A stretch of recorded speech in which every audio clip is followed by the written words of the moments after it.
Madame la maire, chers collègues,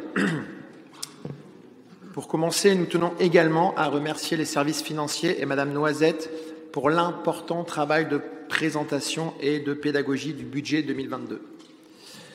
J'en profite également pour vous remercier d'avoir pris en compte les remarques que nous avions formulées l'année dernière lors du Conseil municipal sur le budget 2021. Les maquettes budgétaires sont justes. Comme nous avons pu le voir lors du début du Conseil municipal, une grave crise est devant nous. Après le Covid, ce fut une épreuve importante et inédite pour les Rennaises et les Rennais et dont nous ne sommes pas encore sortis. Voici déjà une autre crise très grave qui a et qui aura des impacts importants dans notre quotidien, dans le quotidien de nos concitoyens, c'est-à-dire la guerre aux portes de l'Europe.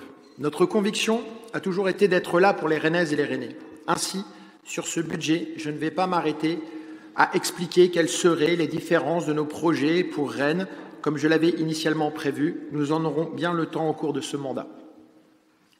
Dans le contexte extrêmement anxiogène actuel, les Rennaises et les Rennais attendent que nous soyons à la hauteur. Ce soir, plus que des opposants, notre groupe nous serons des lanceurs d'alerte. Le budget que nous devons voter comporte un risque financier pour Rennes, je m'explique. En ce qui concerne les dépenses, nous avions déjà une inflation de plus de 3% en ce début d'année. Mais nous allons malheureusement, avec certitude, vers une augmentation exponentielle, c'est-à-dire augmentation pour le carburant avec des prévisions les plus pessimistes à 3 € le litre d'essence malgré les annonces. Augmentation avec l'électricité ou le gaz qui ont atteint des prix faramineux. Augmentation des denrées alimentaires, la tonne de blé a déjà doublé par exemple. Évidemment, ces hausses vont mécaniquement avoir un impact sur toutes les autres dépenses, car les entreprises aussi vont devoir répercuter ces hausses sur leurs prix. Elles seront elles-mêmes impactées, par exemple, à minima, sur l'augmentation du prix de l'énergie. Dans ce budget, vous prévoyez bien l'augmentation du coût de l'énergie, mais vous minimisez les augmentations des denrées alimentaires avec plus 0,5%.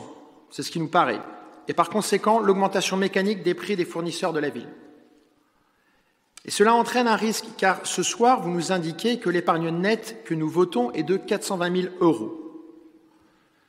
Rendez-vous compte, 420 000 €, ça représente 0,13% des recettes de fonctionnement, soit 1,97 € par habitant, alors que nous avons observé que la moyenne des métropoles est plutôt de 60 € par habitant.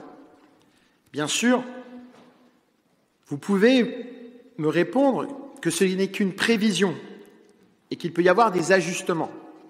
Mais un budget se doit d'être sincère, donc proche de la réalité. C'est pourquoi, conformément à mon propos introductif, nous lançons une alerte sur le budget que vous nous présentez ce soir et en cohérence, il nous inquiète. C'est pourquoi nous voterons contre.